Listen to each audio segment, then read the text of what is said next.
I heard them before I saw them. The bathroom fan was running, so the apartment sounded like white noise, until Jade's nasal voice cut through it, bouncing off the tile. Okay, timing. I say. If you loved her, you'd prove it. Beth, you start recording right when she brings up the trip. Tessa, you stand by the host. You're the witness. Miranda's voice floated in. My girlfriend, the woman who swore she hated staged anything. Slow down. If he walks, it kills the clip. He won't, Jade snapped. Men don't walk from a public final notice. He'll panic. You'll get the big gesture. Beth chimed in, polite and efficient, like she was scheduling a work meeting. Lines again. Miranda. Miranda sighed, then did the rehearsal. I just can't do this if I'm the only one trying. I need you to show up for me. If that's too much, maybe this isn't it. Jade. And you start to cry right there. Not sobbing, just a couple tears. Tessa angles from the side. Phone low. Beth. And I'll cue Jade when to say it. 3 minutes after you start. We want the arc. I looked at my shaved face in the bathroom mirror and set the towel on the rack. Cold tile under bare feet, toothbrush in hand. I wasn't the emotional type, but hearing your relationship staged like a sales pitch does something to a man. You stop feeling and start inventorying facts. Jade again. He fights for you. You get the trip, the upgrade, maybe a ring. He freezes. You walk, control the story. Easy. Miranda didn't laugh. She whispered, this scares me. Beth's voice turned warm. We got you. Their voices drifted down, then the dryer door thumped shut. I rinsed, folded the towel the way she liked it, opened the door, and walked out like I'd heard nothing. Jade's bare feet were on the ottoman. Beth had her planner open. Tessa examined her nails. Miranda stood by the kitchen island, chin tucked, watching me the way a kid watches a security camera. Morning, I told the room. Coffee's still warm if you want it. Jade smirked. He's being cute. Beth's phone lit up with a reminder. Tessa gave me a tight smile and scooped her tote. I kissed Miranda's cheek.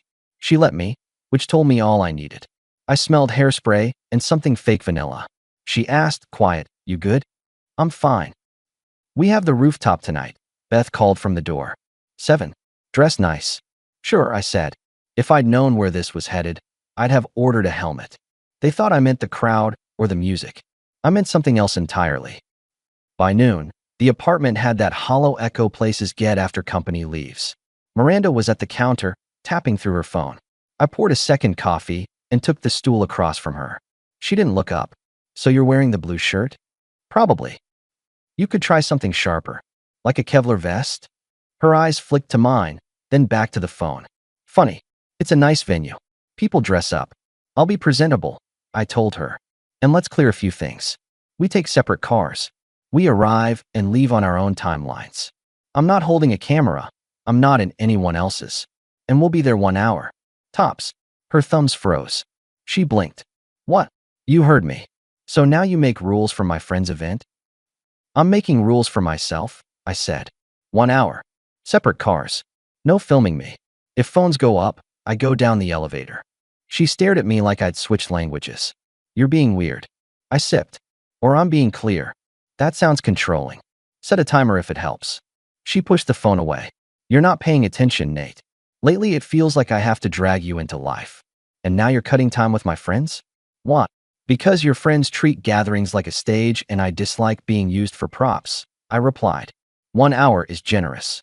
Separate cars keeps it clean. Her mouth flattened. You're not paying for drinks either, I assume. Correct. So I invite you to my world and you nitpick. I don't nitpick. I set boundaries. She let out a breath, slow. Beth expects a group photo. Beth can expect anything she likes. Do you even care about us? Her voice sharpened. There it was. The tug. I plan. I try. And you sit in your routine, arms folded. I put the cup down, kept my tone level. Care is not measured by how loud I perform in public, Miranda. She flinched at the word public, and that was a tell. She recentered quickly. You're exhausting. Take a nap, I said. She stood, chair legs scraping. I don't have time for this. I have things to do. Me too. She grabbed her bag. If you keep treating my friends like a problem, there won't be a weed. I held her gaze. If my line about cameras is a deal breaker, there already isn't. That landed. She blinked twice, then softened her voice half a note. Can we not fight today? We're not fighting, I said. We're scheduling. She looked at the door, then down. Fine. 1 hour. And separate cars. Sure. No filming me. Not by you. Not by your friends. She rolled her eyes. You're paranoid. But fine. I'll see you at 7, I told her. She left without a kiss, quiet steps, door soft.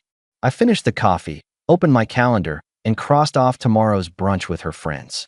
I texted Beth, separate check for me tonight. Also, quick heads up, I don't consent to being recorded. If phones come out, I'll exit. No drama. She replied with a thumbs up and a heart, which meant nothing. I packed a gym bag with essentials and set it in the truck.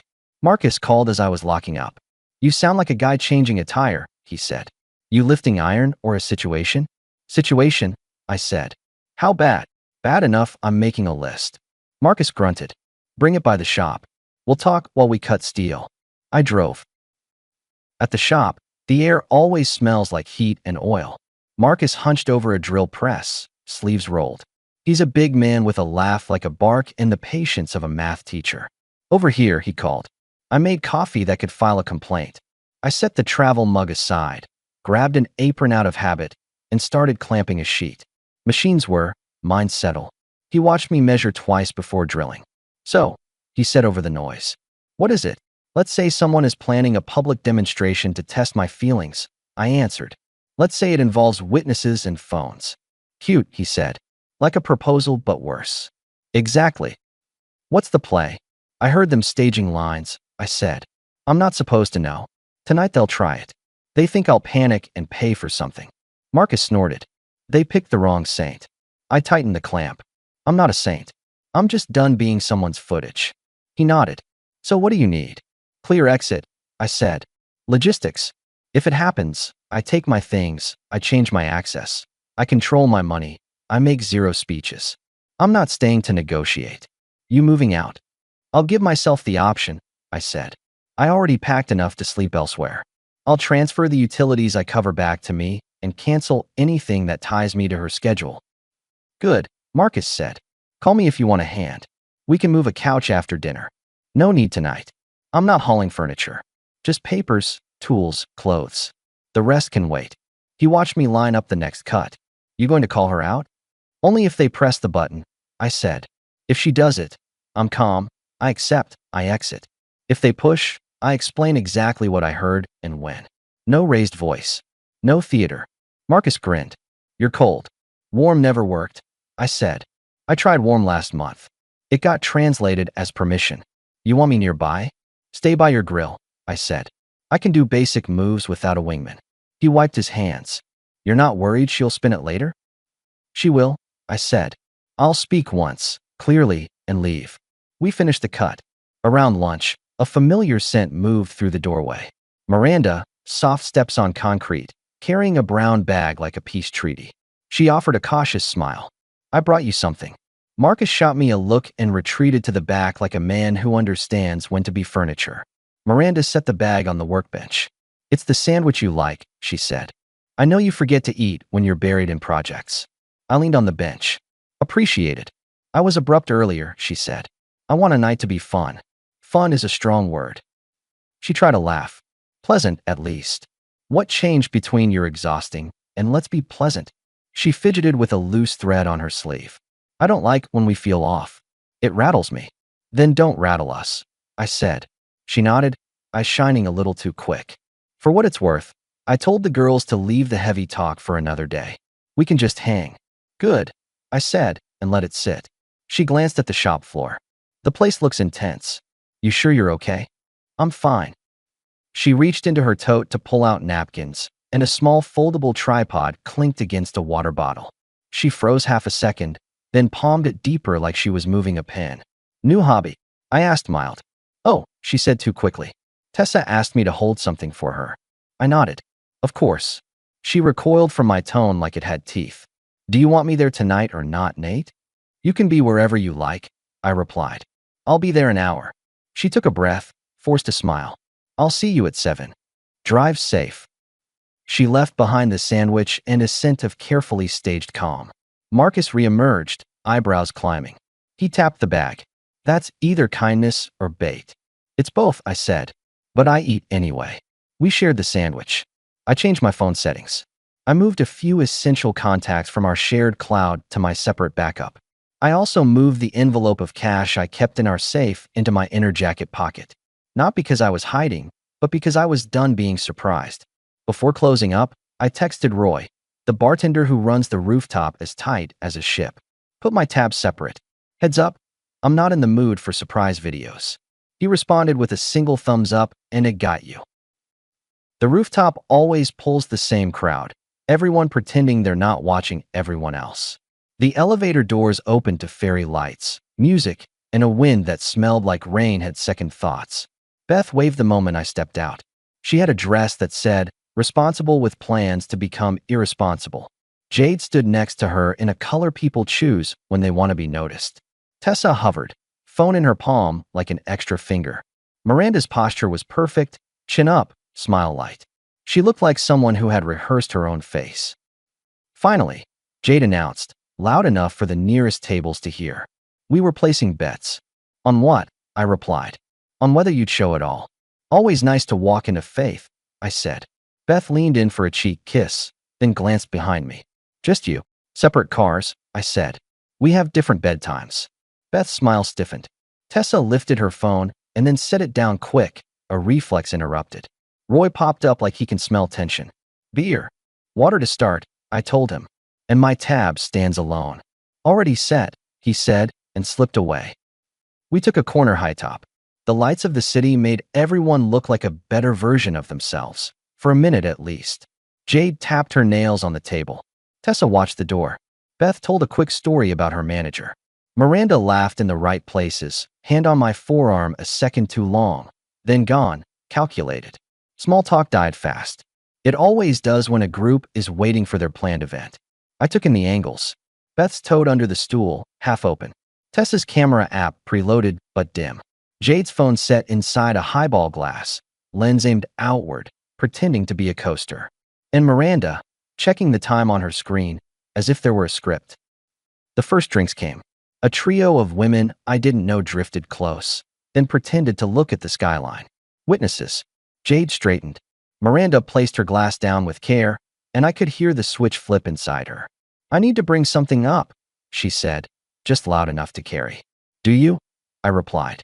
We've been in a loop, she began, her voice quivering one notch. And I can't be the only one trying to make this work. Jade glanced at Beth. Beth gave a tiny nod. Tessa's thumb hovered above the screen. I looked at Miranda and let my face be what it was, neutral, not unkind, not eager. She pressed on. I show up for you, Nate. I invite you into my life. I make time, and you keep walls up. It feels like you're not willing to step up. It hurts. I hear you, I said. Jade jumped into her line like she'd won a raffle. If you loved her, you'd prove it. Right now? Not tomorrow. Not after thinking. Right now. Tessa's phone, I swear, twitched. Miranda's lip trembled, exactly like she'd practiced. I'm just asking for something. Effort. A sign. You want a sign? I said. Okay. She blinked hopefully. I sign off, I told her. The table froze. The city kept moving. Roy poured a drink down the bar with the calm of a man who's seen every format of human drama. What? Miranda whispered. You're asking for a public demonstration, I said. You're asking me to panic, to pay, to compete with a camera. That's not love, Miranda. That's a stage. I don't audition. Jade scoffed. He's dodging. No, I answered, eyes on Miranda. You rehearsed this. You planned witnesses. You put phones on the table. I heard it all in our living room this morning. The lines, the timing, even the part where I'm supposed to buy my way back into your good graces. You picked the wrong man to treat like a project. Beth's face drained. Tessa's thumb fell. Jade went pale, then red, then masked it with a laugh. You're paranoid. Miranda, I said, still only watching her. If you want out, take it.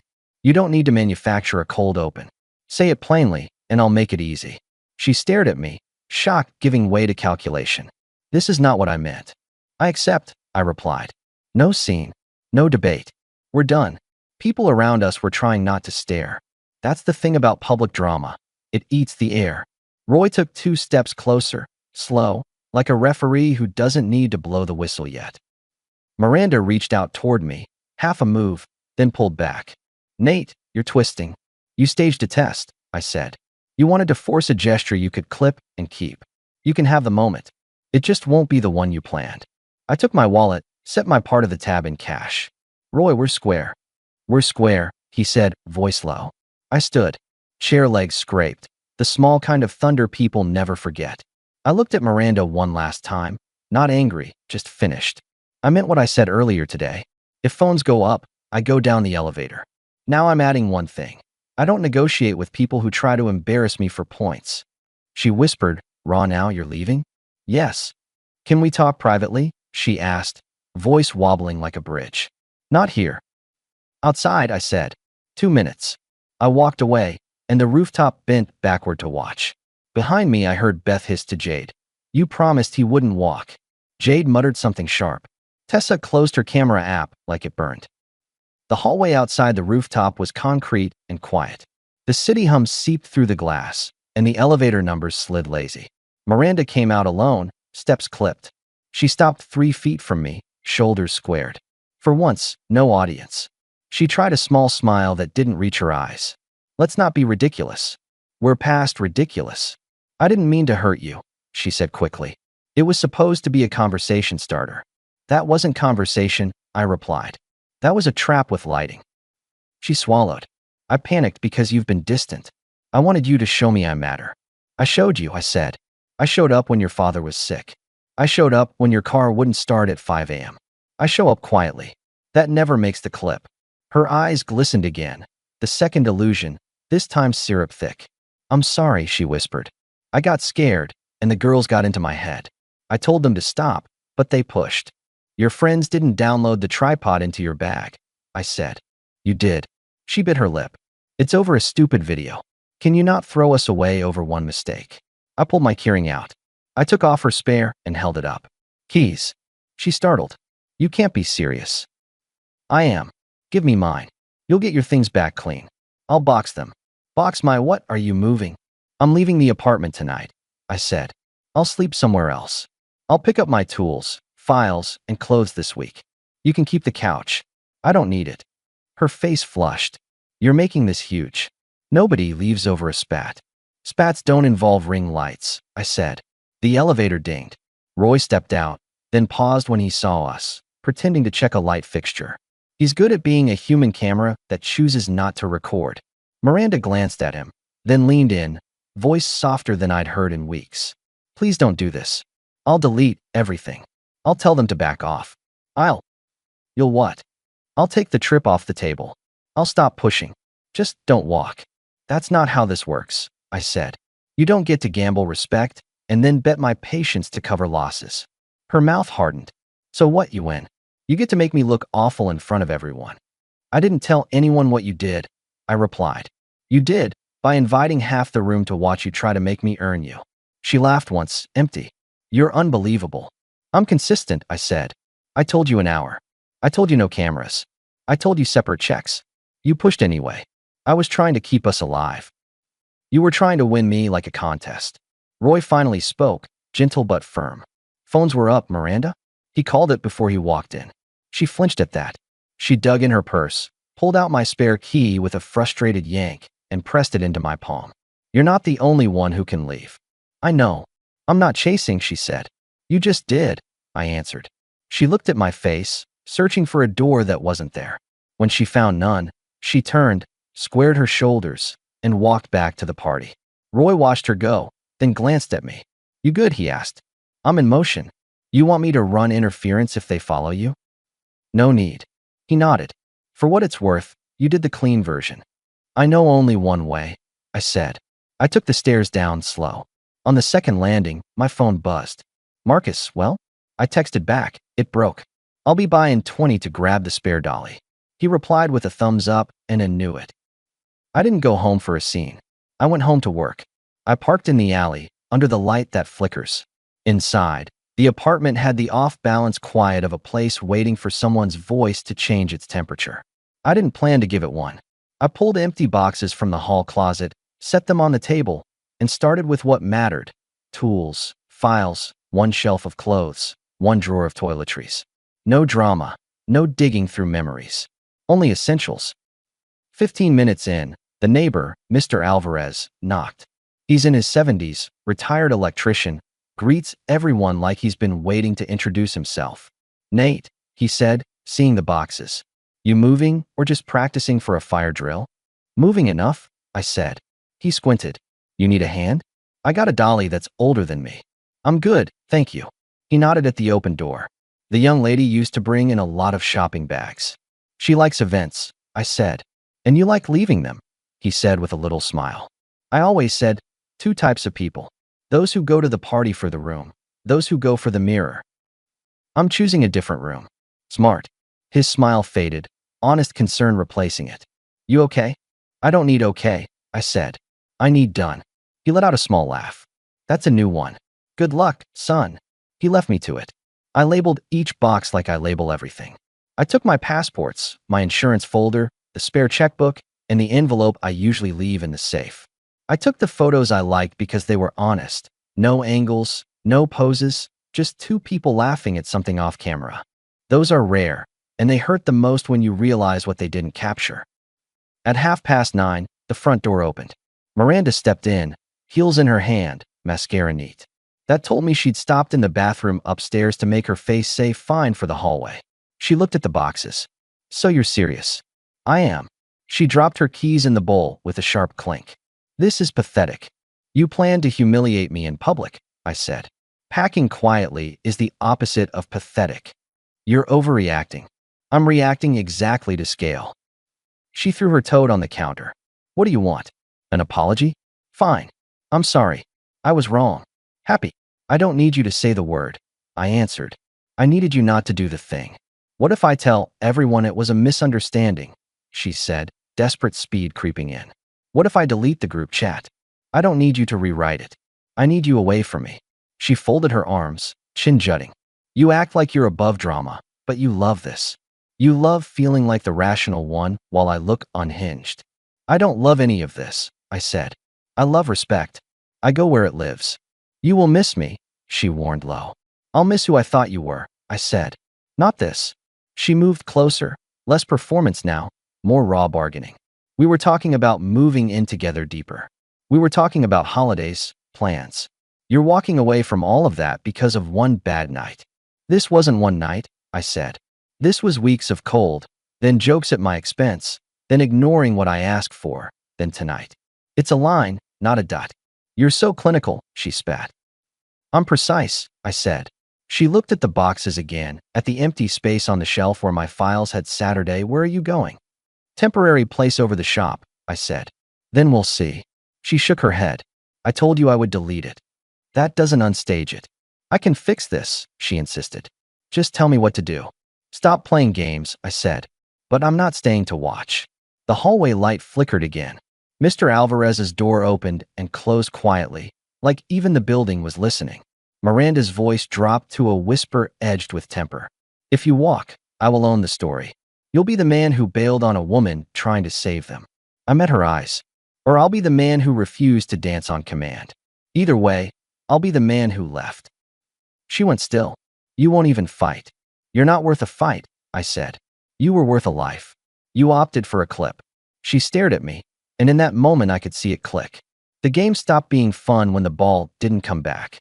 She reached for something, rage, softness, whichever might work. She tried a third path. "I made dinner," she blurted. "It's in the fridge. Your favorite. I thought we'd eat after the rooftop and watch something." "That's sweet," I said. "Give it to a friend." "You're cruel." "I'm accurate." I taped the last box. I carried 2 down to the truck. When I returned for the third, she stood in my path. "Last chance," she said. "Not for me."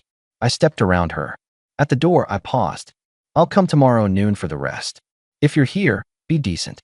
If you're not, I'll still finish." She didn't answer. Downstairs, Mr. Alvarez held the door for me. "That looked like a point of no return," he said. "It was. You want me to keep an eye tonight? I'd appreciate that.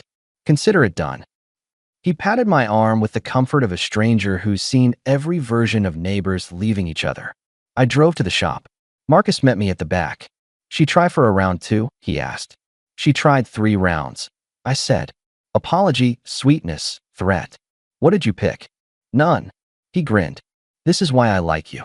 You don't play baseball with feelings. I don't play at all, I said. He handed me a spare pillow and a roll of trash bags.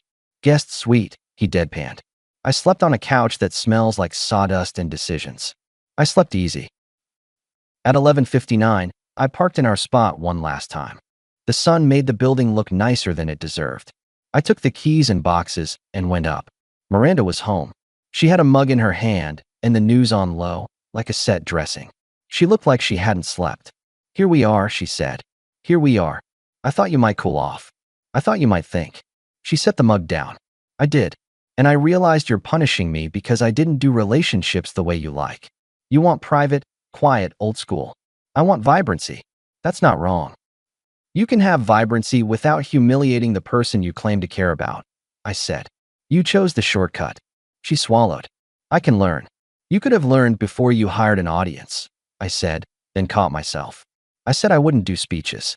I won't. I packed the last of my shirts, my toolbox, 3 books I actually reread, and a framed map of a hiking trail no one visits. Miranda watched like a guard who can't stop an escape. "I called my mom," she said suddenly, like it might be a spell. "She thinks you're being stubborn. Your mom is not who I date." I told her it was a misunderstanding, she continued. That my friends went overboard. She said the decent thing is to forgive and reset. "Then do the decent thing," I said. "Forgive yourself and reset without me." She laughed without joy. "You're good at closing doors. I'm good at closing the right ones." I stood.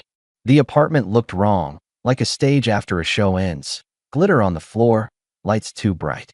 She tracked me to the door. "You're really going." "I'm not trying to scare you into behavior," I said. "I'm leaving because the behavior showed me what I needed." "I liked our mornings," she whispered. "Mine will be better." She stiffened. "Don't be smug." "I'm honest," I said. "This place drained me. I can't run on empty for your next big moment." In the hall, she followed. "What are you going to tell people?" "The truth," I said. "You staged a test I didn't sign up for.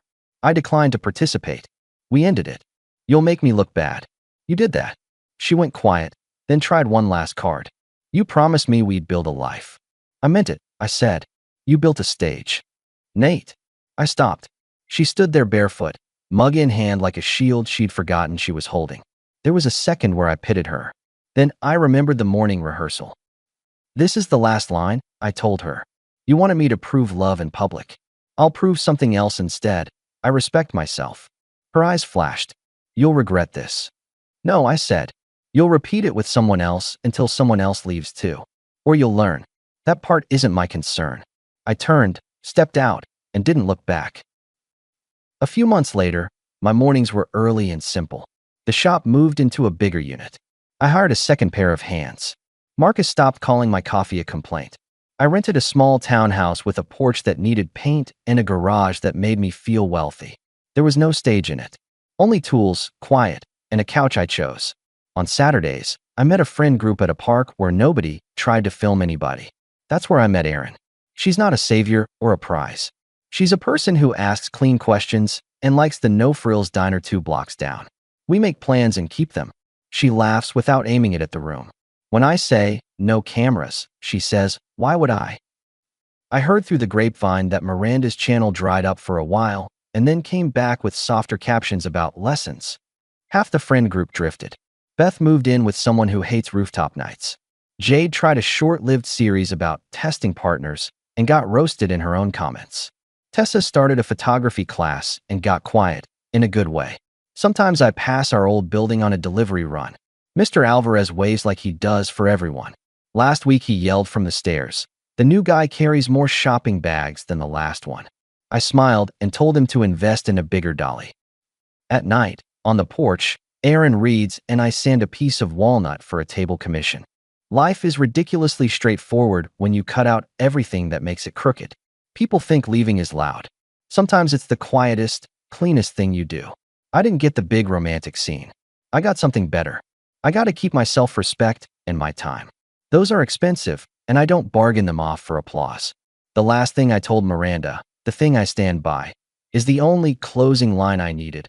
I don't perform to keep a seat at my own table. And then I got up and built a new one.